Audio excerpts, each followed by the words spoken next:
접목돼서 우리 주위에 확인을 할 수 있는 분야들입니다. 그런데 여기는 그 나노 클레이 관련된 부분들인데, 나무를 하는 목재정형학과하고는 별로 관련이 없지만은, 클레이를 나노 입자 단위로다 조절을 해가지고, 플라스틱이나 필름이나 이런 데 적용을 하면은 굉장히 좋은 물성들이 있고, 그런 것들을 가지고 토요타 자동차에서 1990년대부터 상업적으로 적용하려는 시도들을 했습니다. 그래서 클레이 입자는 하나의 단면으로 보면 이렇게 평면 구조를 가질 수도 있고요. 또 이렇게 굉장히 다양한 결정 구조들을 가질 수 있는데, 그런 것들을 나노 사이즈에 해당되는 것들을 이렇게 분리를 한 다음에 그런 것들을 가지고 아까 얘기했던 고분자 시스템이나 이런 데다 같이 전복을 하게 되면은 이런 클레이, 여기서는 붉은 막대에 해당되는 부분들이 클레이인데, 그것들이 다른 고분자 물질들하고 굉장히 규칙적으로 배열하도록 도움을 주기 때문에 다양한 향상된 물성들을 만들 수가 있습니다. 그래서 아까 토요타 자동차에서 운영한 기술들은 마찬가지로 미국의 제너럴 모터스 GM사에서 가지고 와가지고 굉장히 오래전, 이미 거의 20년 전 얘기인데, 차 바깥에 외장재 이런 것들을 적용을 해가지고 강도적 성질들도 우수해지고 여러 가지 장점들을 가지고 있게 되고, 그런 걸로다가 이 제너럴 모터스에서 플라스틱 부분에 굉장히 혁신적인 기술이라고 상을 받았다는 그런 것들입니다. 그래서 이런 기술들도 아마 20년 전부터 현재 적용이 되고 있어요. 그래서 어떻게 되는가 하면 하나는 상온에서의 경우고, 위에 거는 이제 100도의 경우인데, 그 플라스틱 전체에 클레이, 아까 나노 사이즈로 가공된 클레이 함량이 첨가됨에 따라서 굉장히 낮은 모듈러스 값을 가졌는데, 약 6%나 7% 첨가했을 때는 어마어마하게 강도적 성질들이 향상되는 것들을 확인을 하였습니다. 그래서 이런 것들이 어디에 적용이 될까요? 차체의 모듈러스가 커지면은 충돌 사고가 났을 때 차체가 깨지거나 아니면 저항을 할 수가 있겠죠. 만약 충돌 사고에서 차체가 저항을 해서 찌그러지지 않는다면은 안에 있는 타고 있는 사람이 다칠 확률들이 줄어들게 됩니다. 물론 차체가 찌그러지지 않더라도 안에 내부에서 이탈이나 다른 충격 때문에 사고가 날 수도 있지만, 현재는 에어백이나 안전벨트가 몸을 보호를 하고 있기 때문에 차체 바깥에서 찌그러지지 않는다면 사고로 다칠 확률들이 굉장히 줄어들게 되고, 그런 거에 기여하는 기술 중에 하나가 나노 사이즈로 가공된 클레이를 집어넣었을 때 이 모듈러스 성질들이 굉장히 향상되는 이런 것들이 거기에 기여할 수가 있습니다. 그리고 이 자료는 전혀 다른 분야의 자료인데, 여러분 식품 포장 용기에다가 나노 사이즈의 클레이 같은 것들을 적용을 해가지고, WV는 워터 베이퍼예요. 그래서 증기, 그다음에 PR, 투과되는 정도를 비교를 했는데, 2%나 4%나 6% 정도 로딩을 하면은 기존보다 2% 첨가했을 때는 수분이 이동하는 게 48% 줄일 수가 있고, 4% 첨가했을 때 68% 수분 이동을 줄일 수가 있고, 6% 첨가했을 때는 약 82% 정도를 줄이게 됐는데, 수분 증기의 이동을 줄이는 것들은 아마도 산소도 마찬가지고, 그 안에 들어있는 그 식품의 보존 기간을 오래 가져가는 데 굉장히 중요합니다. 특히 산소가.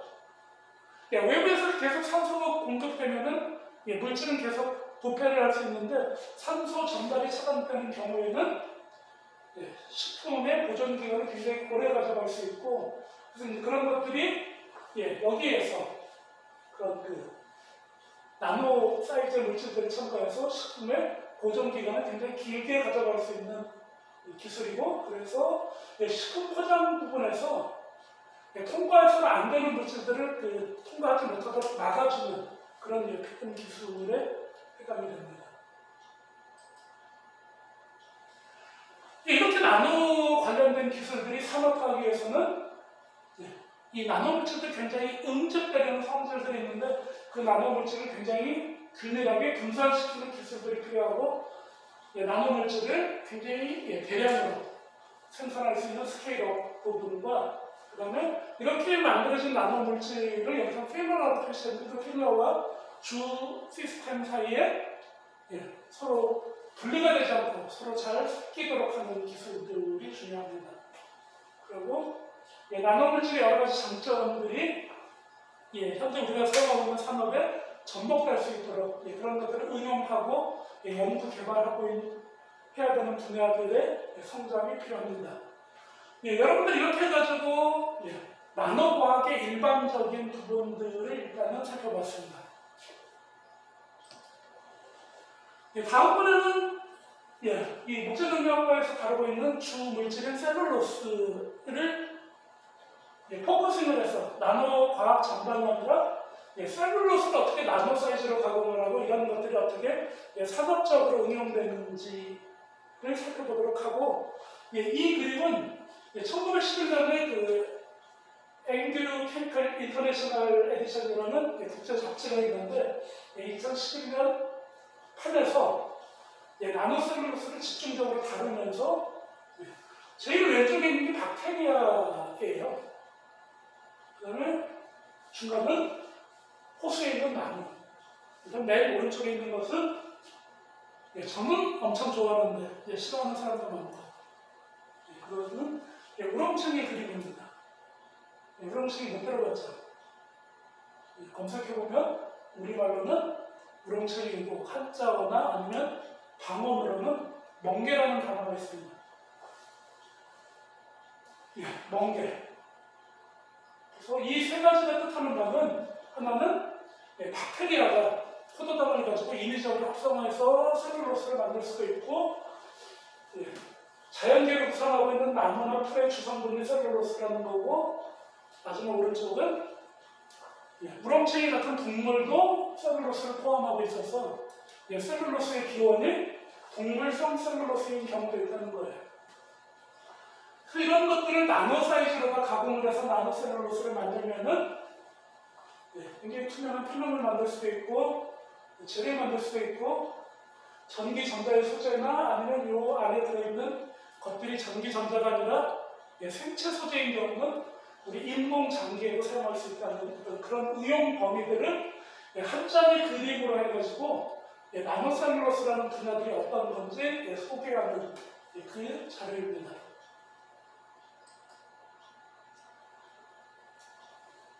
지금서는 조금 어려운 얘기일 텐데 목재정리학과 학생들은 이 그림에 해당되는 과목들을 목재해부학이나 목재화학이나 몇 과목을 배우고 나서 학부 3학년 2학기 때 나노셀룰로스라는 전공 과목이 있습니다. 그 과목을 들을 때는 굉장히 쉽겠지만은 지금은 굉장히 어려운 얘기일 거예요. 그다음에 학과 학생들도 굉장히 어려운 얘기일 건데 식물의 세포를 굉장히 자세히 보면은 식물의 세포는 세포벽으로 구성되어 있습니다.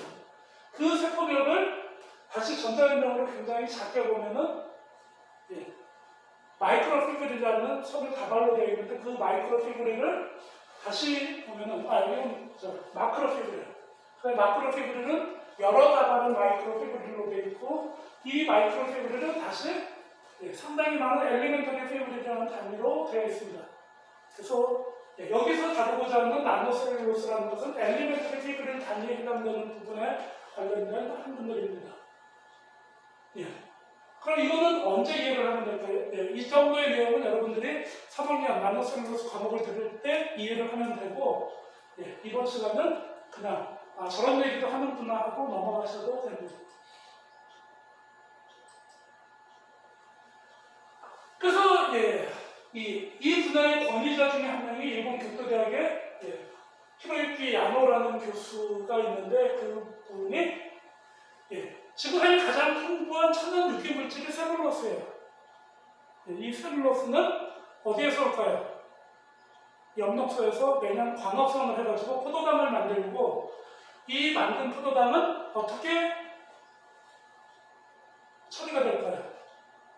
일반적으로 나무나 풀이 엽록소에서 물과 이산화탄소를 가지고 햇빛 에너지를 받아가지고 광합성을 해서 포도당을 만드는 것들을 여러분들이 뭐 초등학교, 중학교 아니면 고등학교 과학 시간에 배웠을 겁니다. 그럼 그 다음 그 포도당은 어떻게 될까요? 그 포도당은 나무 줄기를 만들거나 잎을 만드는 셀룰로스 형태로다가 고분자화되거나 아니면은 에너지를 저장하는 전분 형태로 저장이 됩니다. 그래서 그 중에 줄기나 잎 아니면 수단을 만드는 그게 가장 많이 일어나요. 그래서 지구상에 가장 널리 존재하는 물질이 셀룰로스이고, 셀룰로스를 엘리멘터리 피부리 단위까지 가공을 할 수 있으면은 지구상에 가장 널리 존재하는 천연 나노 물질이 될 겁니다. 나노 과정 관련된 그림들이고요. 그래서 한 가지 방법은 기계적으로 가공을 하는 것이고, 하나는 화학적으로 가공하는 부분들이 있습니다. 뒷부분에서 자세히 다시 설명을 할 겁니다. 이 나노셀룰로스 관련된 부분들은 나노과학과 마찬가지로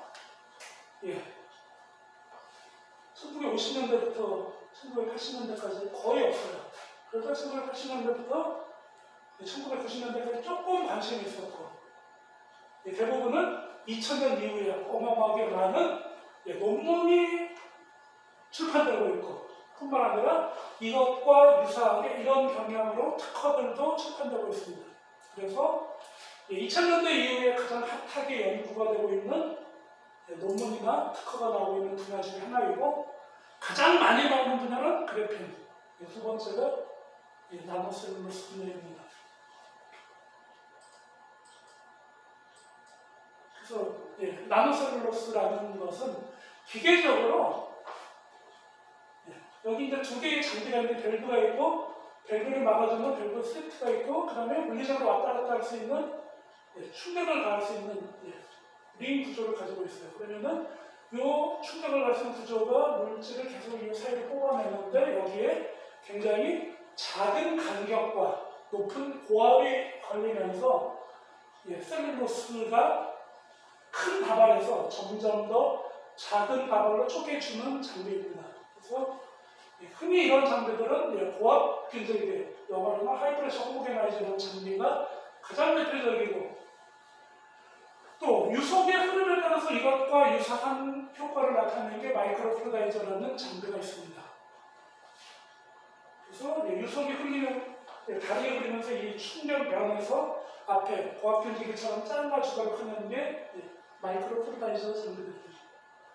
그 다음에 또 다른 방법 중에 하나는 맷돌과 같은 구조인데, 양쪽 측면에다가 셀룰로스 물질을 넣고 이 두 개 사이에 회전을 하면서, 반대쪽으로 회전을 하면서 그 셀룰로스를 굉장히 작은 일자 사이즈로 갈게 됐는데,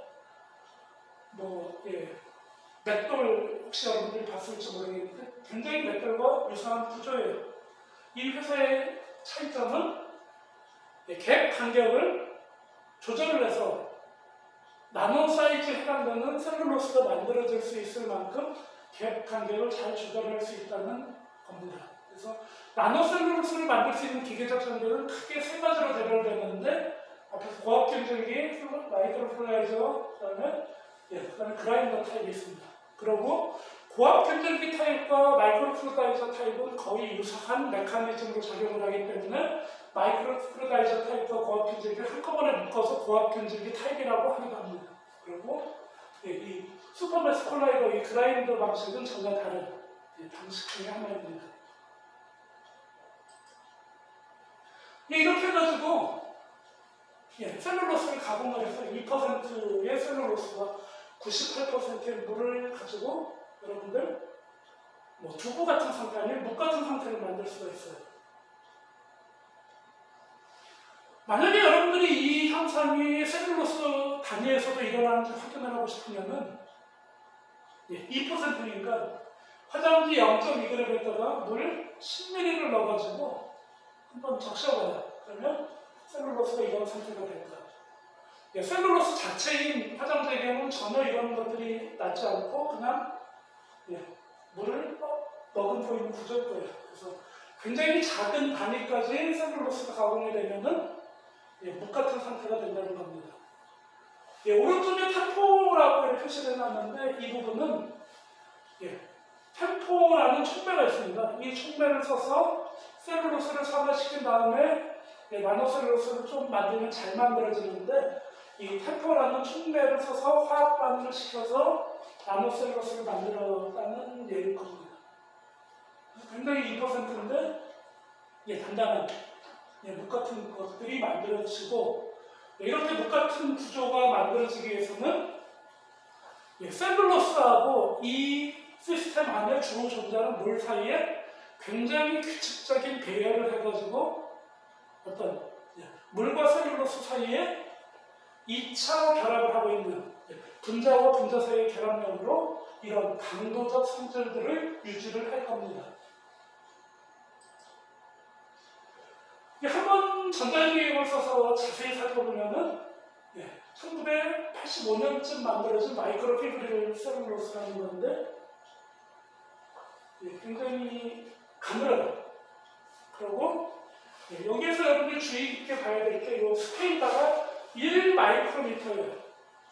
그러면은 여기 가는 폭의 범위는 아까 1나노미터부터 100나노미터까지를 미국에서는 나노물질로 정의하는데 그럼 이 가는 폭이 이것의 10분의 1이 100나노고 100분의 1이 10나노고 1000분의 1이 1나노인데 폭을 기준으로 하면 충분히 나노 범위에 속할 것 같아요. 그런데 일반적으로 이렇게 굵은 형태로 된 것들을 마이크로 피브릴레이트 셀룰로스라고 합니다.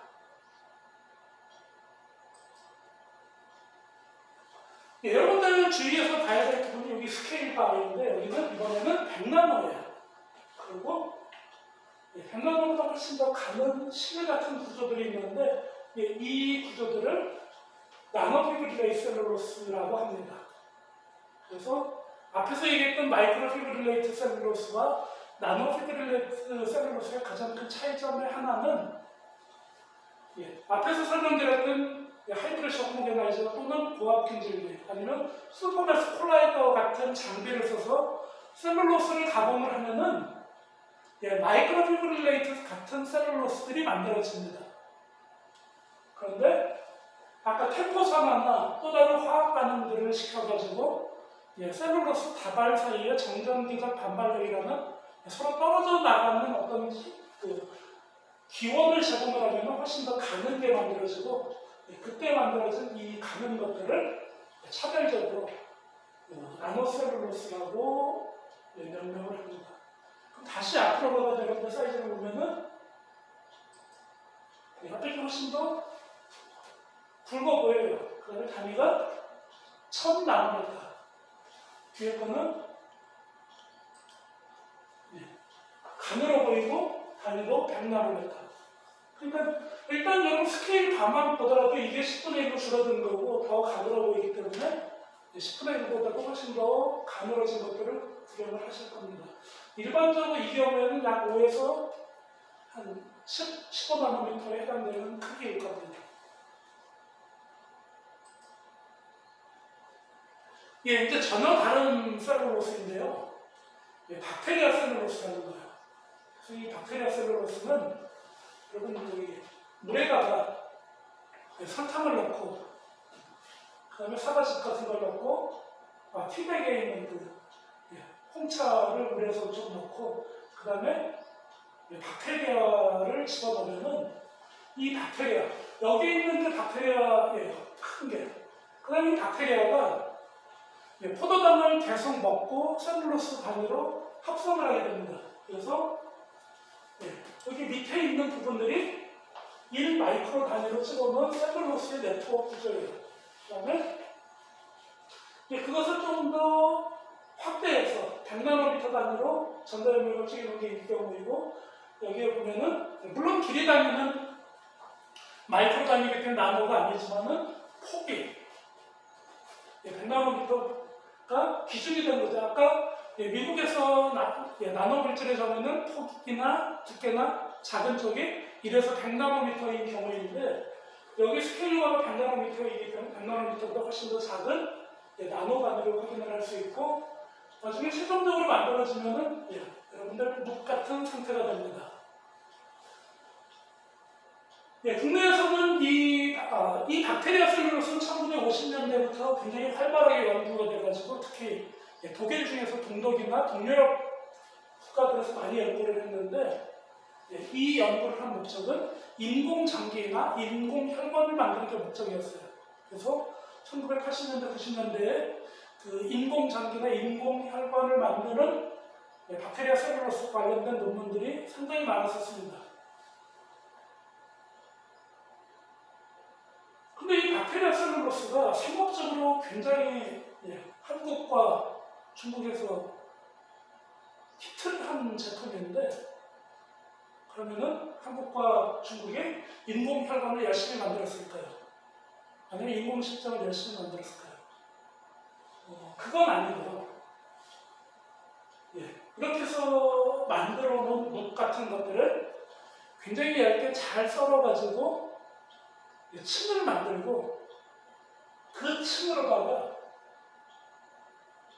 이 화장품 강국인 한국에서는 이걸로 얼굴 모양을 만든 다음에 마스크팩을 만들었어요.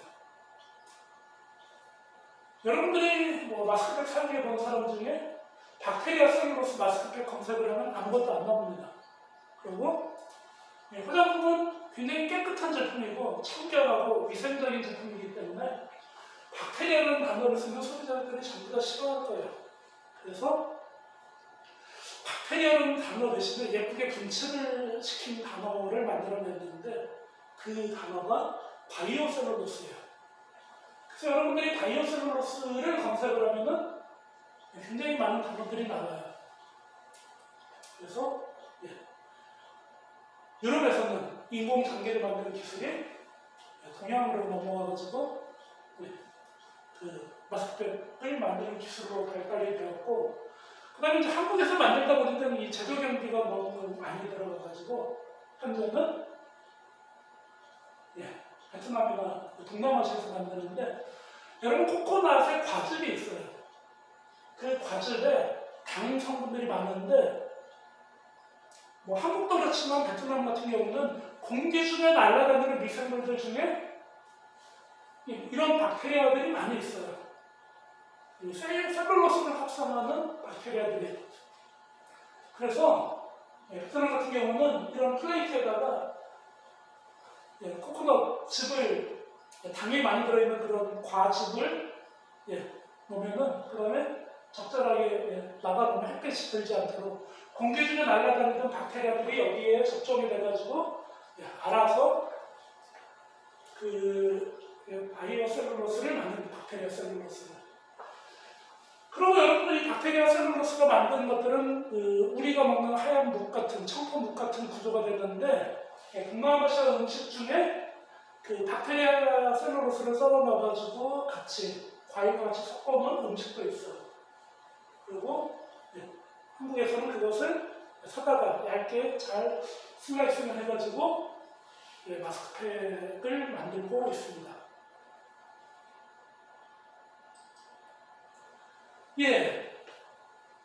BNC 박테리아 나노셀룰로스로다가 튜브를 만들어가지고 어때요? 양의 오른쪽 카로티드 아트러리에 그 삽입 수술을 하는 일이에요. 이것은 양의 심장에다가 아마 정맥인 것 같습니다. 정맥 중에 정맥에 손상이 갔을 경우에 동맥이요? 동맥이라고 합니다. 그래서 그 오른쪽 동맥을 바이오 셀룰로스로 만든 튜브로다가 이식수술하는 인공장기 관련된 부분들이죠. 그런 것들이 2011년 유럽의 화학 저널에 실렸습니다. 그래서 박테리아 셀룰로스 가지고 성공적으로 그 인공장기, 인공혈관을 만들 수 있다는 부분이에요. 예, 다음 부분은 나노셀룰로스를 가지고 종이를 만들려고 해요. 예, 그래서 일반적인 섬유를 가지고 종이를 만들려면 여러분들 굉장히 하얀 종이를 만들 수 있고, 예, 여기에 사용된 섬유의 전자현미경 사진들이에요. 그래서 스케일바가 200 마이크로미터로 나온 섬유상이 있는데, 왼쪽은 나노셀룰로스로 종이를 만드는데 뒤에 투명해져요. 그 다음에 여기 보시면은 스케일바가 100 나노미터예요.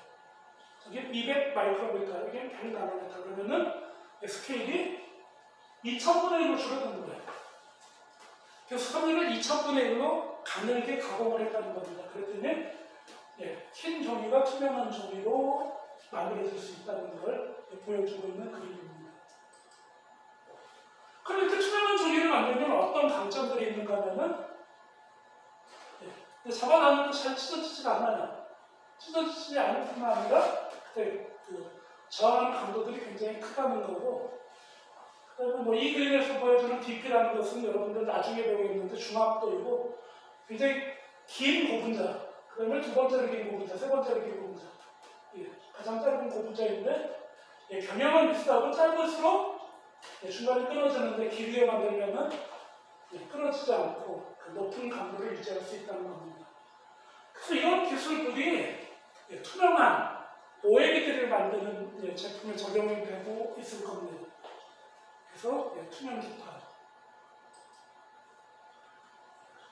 이 장비는 여기 오른쪽에 있는 장비가 고압균질기 하이프레셔 호모게나이저 장비고요. 그 하이프레셔 호모게나이저 장비를 그 파일럿 규모로 스웨덴에서 가지고 있는 10년 전 얘기예요. 10년 전에는 스웨덴에서 이런 파일럿 규모의 장비를 가지고 있는 것 자체가 뉴스가 될 만큼 큰 거였고요. 지금은 상당히 많은 파일럿 장비와 이 파일럿 장비보다 훨씬 더 큰 상업용 장비들이 이미 가동이 되고 있습니다. 그리고 이 정도의 파일럿 규모 장비는 제가 운영하고 있는 벤처 회사에서도 가지고 있고요. 혹시 나중에 나노셀룰로스에 너무 관심이 많아서 이 장비를 한번 꼭 보고 싶다라고 하면은 제가 한번 장비를 구경시켜 드릴 수도 있습니다. 다음 거는 이제 또 전혀 다른 세상 얘기인데, 여기는 나노 결정. 아까 설명은 기계적인 방법으로 만들어요. 결정은 화학적인 방법으로 만듭니다. 그래서 셀룰로스 나노 크리스탈이라는 방법이 현재 공용적으로 사용되고 있는 마지막 단어예요. 근데 그것이 이렇게 정의되기 이전에 다른 단어들을 사용을 해왔어요. 함께. 그래서 그 중에 하나는 나노를 앞으로 빼고 크리스탈 라인이라는 유사한 단어를 쓴 나노 크리스탈 라인 셀룰로스라는 단어가 사용됐었고요. 셀룰로스 휘스커, 셀룰로스 나노 휘스커 뭐 이런 단어들이 사용되는데, 현재는 셀룰로스 나노 크리스탈이라는 단어가 표준 단어입니다. 그리고 앞에서는 셀룰로스 나노 피브리에요. 또는 셀룰로스 나노 파이버가 표준 단어인데, 셀룰로스 나노 크리스탈과 셀룰로스 나노 피브리를 합쳐서 요즘 또 다른 단어는 셀룰로스 나노 머티리얼스라는 단어, CM이라는 단어도 사용을 합니다. 그래서 그 셀룰로스 나노 머티리얼 CM이라는 단어는 셀룰로스 나노 크리스탈과 셀룰로스 나노 피브리를 전체적으로 포함하는, 그래서 셀룰로스 나노 머티리얼이라는 단어가 예전에 사용하던 나노 셀룰로스를 대체하여 사용을 하고 있습니다. 목화 중에서 이게 이제 목화 마크예요. 여러분이 목화 밭에 가면은 목화 줄기가 있고 목화 꽃이 펴요. 그리고 목화 꽃 안에 씨앗이 있어요.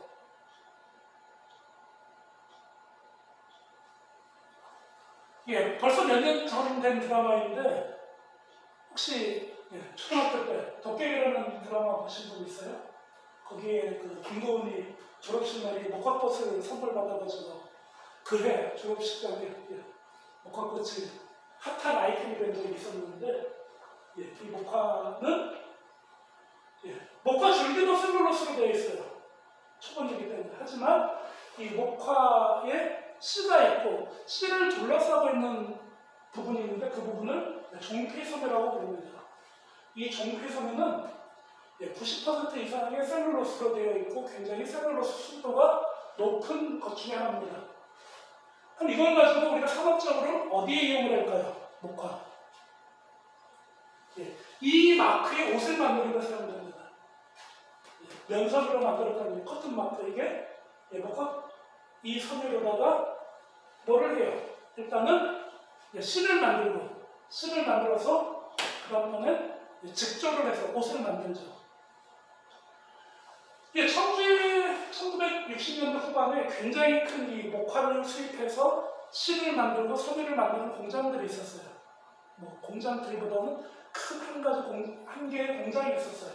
그래서 그 공장 이름이 대농이라는 공장이 있었어요.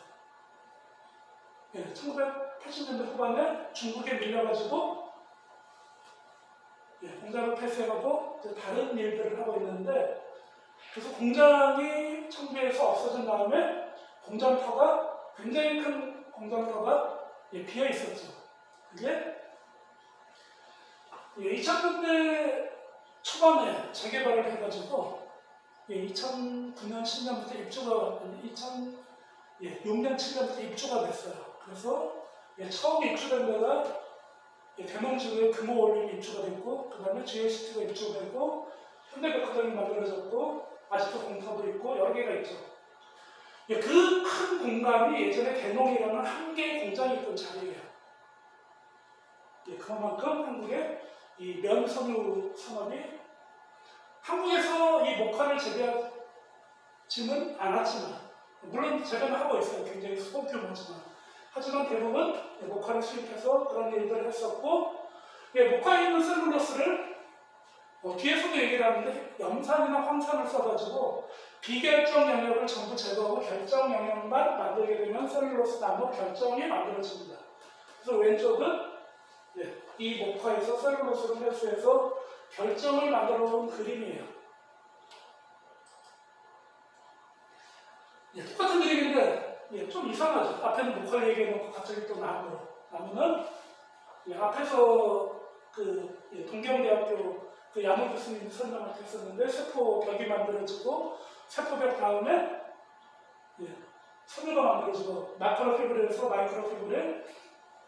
마이크로피브릴에서 엘리멘터리 피브릴 가발들이 셀룰로스에 연결된 게 있는데, 이 엘리멘터리 피브릴을 보면은 결정 영역과 비결정 영역이 서로 근처에 있습니다. 그래서 비결정 영역만 상가수분을 해서 잘라내면은 그 다음에 나노셀룰로스가 만들어집니다. 그럼 이제 원료 중에 술산이라는 어떤 초본 요소도 얻을 수 있다는 거고요. 그 다음에 아까 얘기했던 튜니케이트, 뭐죠? 우렁채미 또는 멍게.